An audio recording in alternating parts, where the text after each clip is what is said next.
There is a date in this country's pension calendar that gets misquoted constantly. Most people say the state pension age is going up to 67. That part is true, but almost nobody can tell you exactly when it applies to them, or what month, or how many extra months they will personally have to wait. That gap between knowing the headline and knowing your own date is where real financial planning goes wrong. So in the next 20 minutes, I am going to give you the exact timeline, month by month, with the precise birth dates that determine where you sit in it.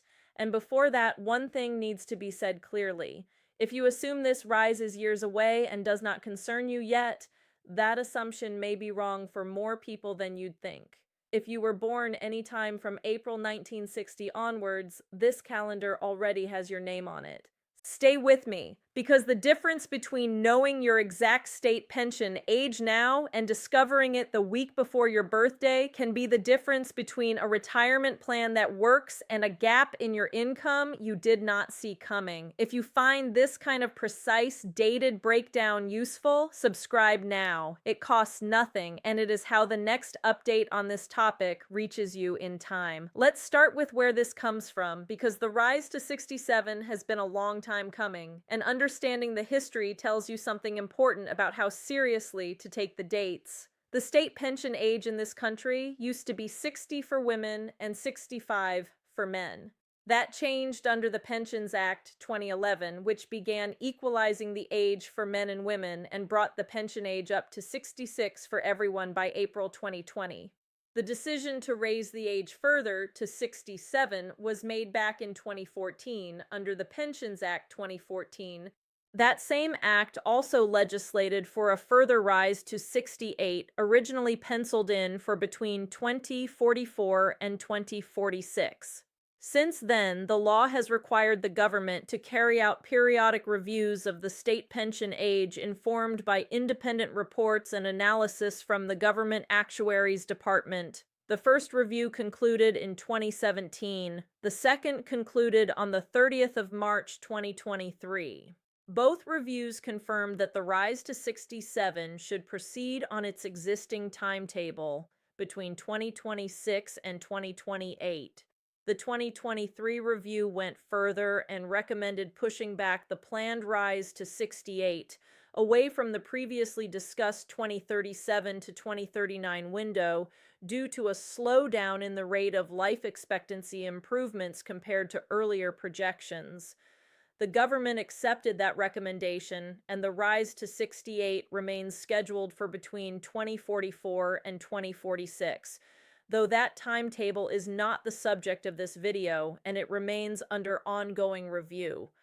What matters for the next 20 minutes is the rise that is happening right now. The rise to 67, the one with a confirmed legislated in-motion timetable. A third statutory review of the state pension age was launched in July 2025 with the Government Actuaries Department and an independent reviewer, Dr. Susie Morrissey, both commissioned to examine the long-term framework. That review concerns the rise to 68 and beyond. It does not change anything about the rise to 67, which is already locked into law and already underway. Here is the exact mechanism, because this is the part most explanations get vague about. The rise from 66 to 67 is being phased in over a 2-year period. It begins on the 6th of April 2026. It is fully completed by April 2028. It affects everyone born on or after the 6th of April 1960. If you were born before the 6th of April 1960, none of this applies to you. Your state pension age remains 66. If you were born on or after the 6th of April 1960, you fall somewhere on this calendar, and the exact point depends on your specific date of birth. Here is how the phasing works in practice. For anyone born between the 6th of April 1960 and the 5th of March 1961, the state pension age is not a clean 66 or a clean 67. It is 66 years plus a specified number of additional months,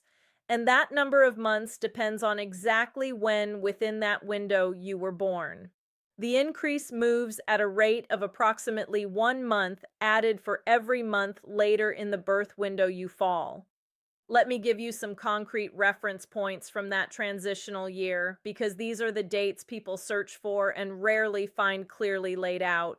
If you were born between the 6th of April 1960 and the 5th of May 1960, your state pension age is 66 years and 1 month. As you move later through 1960, the figure increases steadily. For someone born on the 30th of June 1960, the state pension age works out at 66 years and 3 months, reached on the 30th of September 2026. For someone born on the 30th of September 1960, the state pension age is 66 years and 6 months, reached on the 30th of March 2027. For someone born on the 31st of December 1960, the state pension age is 66 years and 9 months, reached on the 30th of September 2027. For someone born on the 31st of January 1961, the state pension age is 66 years and 10 months, reached on the 30th of November 2027. The pattern continues climbing through early 1961 until it reaches the full 67. Anyone born on or after the 6th of March 1961 has a state pension age of exactly 67,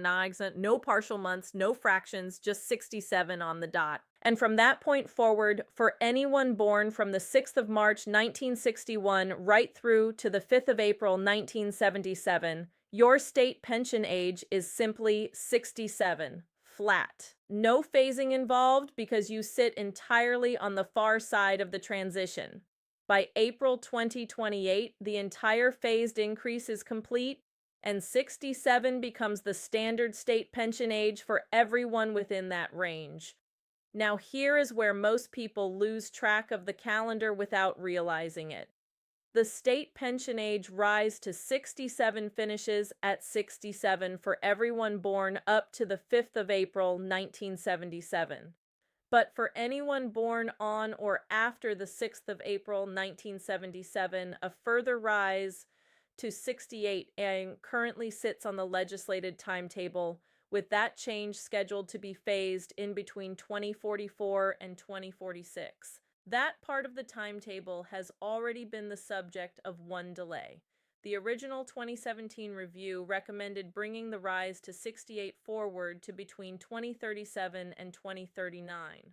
The government initially accepted that recommendation but never legislated for it.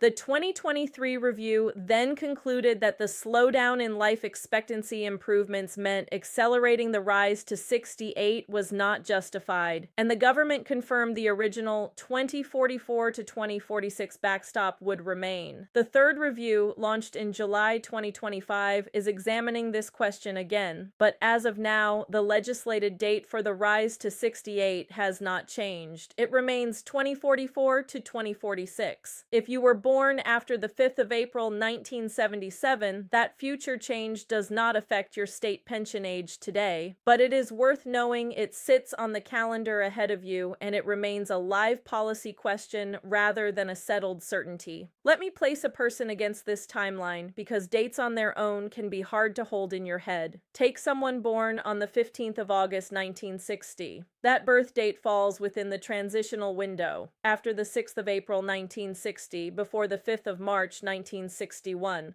Counting from 66 years old at the standard pre-2026 age, their actual state pension age, calculated according to the phased schedule, lands at 66 years and 4 months. That means instead of reaching state pension age in August 2026, as they might have assumed under the old system, their real entitlement date moves to December 2026. 4 extra months of waiting compared to what someone slightly older than them, born just before the 6th of April 1960, would have experienced. That is not a hypothetical inconvenience. If this person had planned to stop work and rely on the state pension from their 66th birthday, a 4-month gap in income is something that needs to be planned for in advance, not discovered after the fact. This is precisely why HMRC and the Department for Work and Pensions stress checking your specific state pension age rather than relying on the general 66 to 67 headline. The general headline is true. It is also not precise enough to plan a retirement around. There are 3 practical steps worth taking given everything above.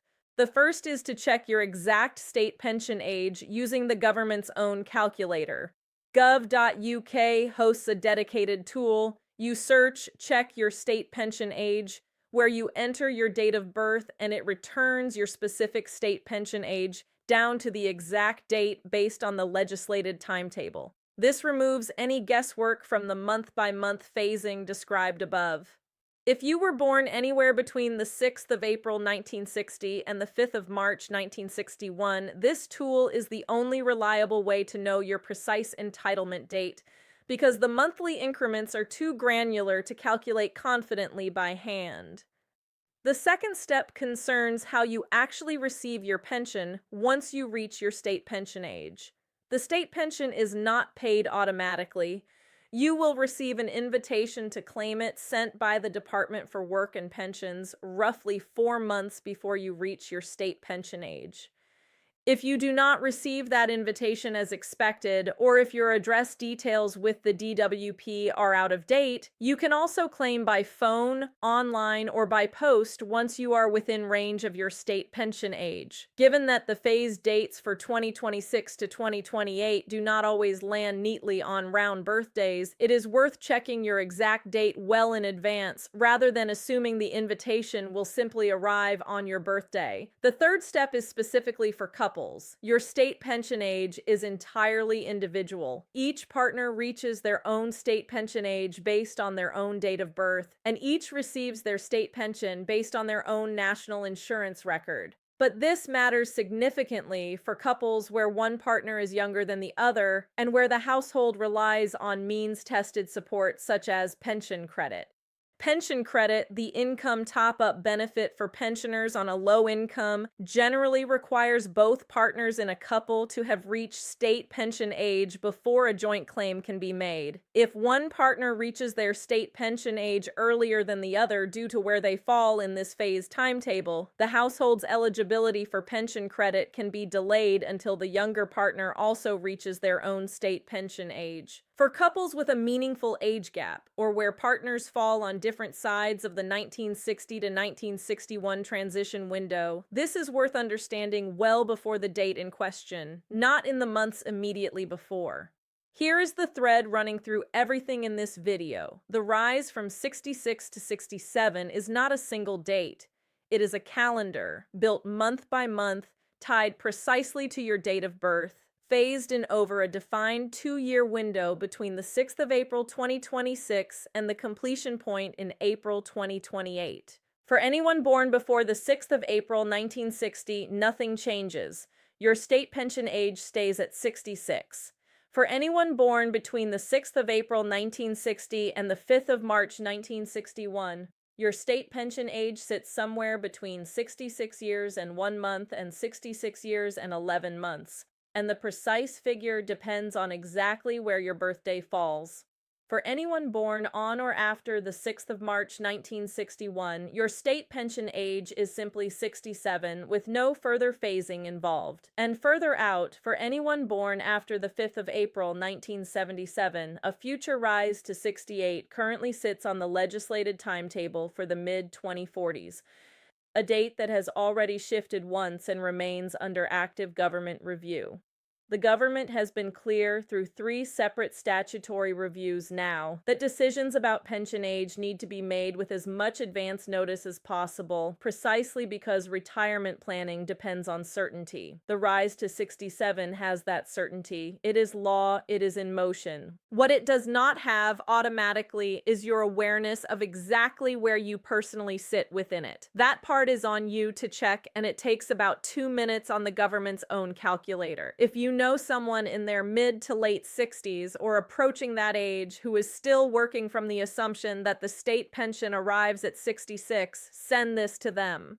Not because anything has gone wrong, because the difference between planning around the right date and planning around the wrong one can be months of unexpected income gap at exactly the point in life when that gap is hardest to absorb. One share from you, checked against the calculator in 2 minutes, could save someone in your life a genuinely difficult final stretch before retirement. Subscribe to this channel for plain English coverage of what is actually changing in UK pensions, the legislation, the exact dates, and what they mean for real retirement planning. I will see you in the next one.